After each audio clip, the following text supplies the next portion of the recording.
யோவான் அதிகாரம் 10. மெய்யாகவே மெய்யாகவே நான் உங்களுக்கு சொல்லுகிறேன், ஆட்டுத் தொழுவத்துக்குள் வாசல் வழியாய் பிரவேசியாமல் வேறு வழியாய் ஏறுகிறவன் கள்ளனும் கொள்ளைக்காரனுமாயிருக்கிறான். வாசல் வழியாய் பிரவேசிக்கிறவனோ ஆடுகளின் மேய்ப்பனாயிருக்கிறான். வாசலை காக்கிறவன் அவனுக்கு திறக்கிறான். ஆடுகளும் அவன் சத்தத்துக்கு செவி கொடுக்கிறது. அவன் தன்னுடைய ஆடுகளை பேர் சொல்லி கூப்பிட்டு அவைகளை வெளியே நடத்தி கொண்டு போகிறான். அவன் தன்னுடைய ஆடுகளை வெளியே விட்ட பின்பு அவைகளுக்கு முன்பாக நடந்து போகிறான். ஆடுகள் அவன் சத்தத்தை அறிந்திருக்கிறபடியினால் அவனுக்கு பின் செல்லுகிறது. அந்நியருடைய சத்தத்தை அறியாதபடியினால் அவைகள் அந்நியனுக்கு பின் செல்லாமல் அவனை விட்டு ஓடி போகும் என்றார். இந்த உவமையை இயேசு அவர்களுடனே சொன்னார். அவர்களோ அவர் சொன்னவைகளின் கருத்தை அறியவில்லை. ஆதலால் இயேசு மறுபடியும் அவர்களை நோக்கி, நானே ஆடுகளுக்கு வாசல் என்று மெய்யாகவே மெய்யாகவே உங்களுக்கு சொல்லுகிறேன். எனக்கு முன்னே வந்தவர்கள் எல்லாரும் கள்ளரும் கொள்ளைக்காரருமாயிருக்கிறார்கள். ஆடுகள் அவர்களுக்கு செவி கொடுக்கவில்லை. நானே வாசல். என் வழியாய் ஒருவன் உட்பிரவேசித்தால் அவன் இரட்சிக்கப்படுவான். அவன் உள்ளும் புறமும் சென்று மேய்ச்சலை கண்டடைவான். திருடன் திருடவும் கொல்லவும் அழிக்கவும் வருகிறானே அன்றி வேறொன்றுக்கும் வரான். நானோ அவைகளுக்கு ஜீவன் உண்டாயிருக்கவும் அது பரிபூர்ணப்படவும் வந்தேன். நானே நல்ல மேய்ப்பன். நல்ல மேய்ப்பன் ஆடுகளுக்காக தன் ஜீவனை கொடுக்கிறான்.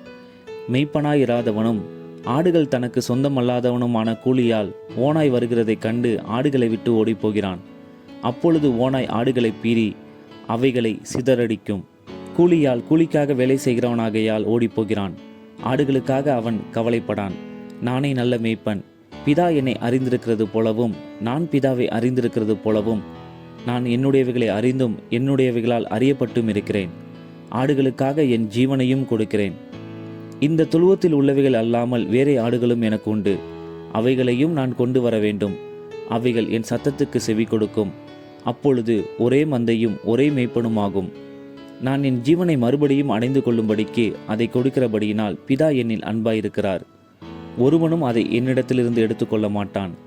நானே அதை கொடுக்கிறேன். அதை கொடுக்கவும் எனக்கு அதிகாரம் உண்டு. அதை மறுபடியும் எடுத்துக்கொள்ளவும் எனக்கு அதிகாரம் உண்டு. இந்த கட்டளையை என் பிதாவினிடத்தில் பெற்றுக்கொண்டேன் என்றார்.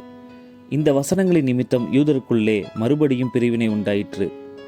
அவர்களில் அநேகர், இவன் பிசாசு பிடித்தவன், பைத்தியக்காரன், ஏன் இவனுக்கு செவி கொடுக்கிறீர்கள் என்றார்கள்.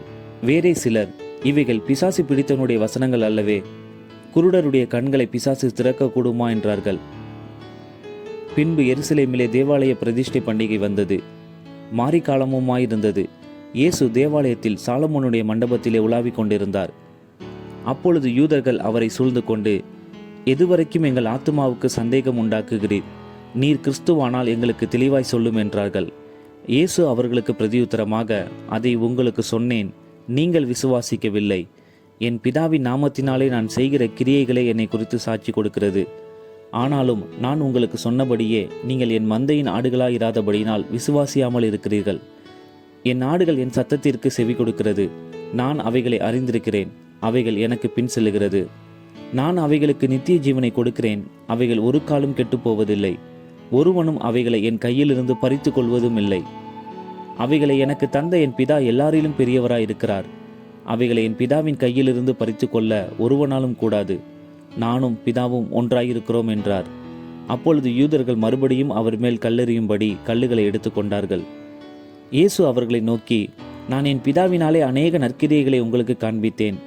அவைகளில் எந்த கிரியை நிமித்தம் என் மேல் கல்லெறிகிறீர்கள் என்றார்.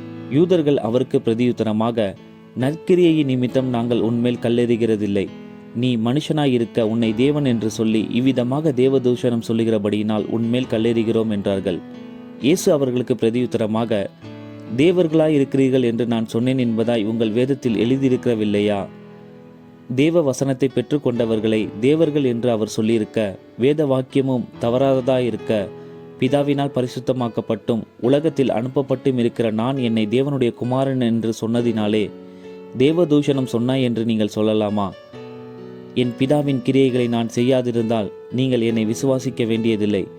செய்தேனேயானால் நீங்கள் என்னை விசுவாசியாதிருந்தாலும் பிதா என்னிலும் நான் அவரிலும் இருக்கிறதை நீங்கள் அறிந்து விசுவாசிக்கும்படி அந்த கிரியைகளை விசுவாசியுங்கள் என்றார்.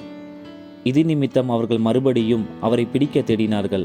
அவரோ அவர்கள் கைக்கு தப்பி யோர்தானுக்கு அக்கறையிலே முன்னே யோவான் ஞானஸ்நானம் கொடுத்திருந்த இடத்துக்கு திரும்பி போய் அங்கே தங்கினார். அநேகர் அவரிடத்தில் வந்து, யோவான் ஒரு அற்புதத்தையும் செய்யவில்லை, ஆகிலும் இவரை குறித்து யோவான் சொன்னதெல்லாம் மெய்யாயிருக்கிறது என்றார்கள். அவ்விடத்திலே அநேகர் அவரிடத்தில் விசுவாசம் உள்ளவர்களானார்கள்.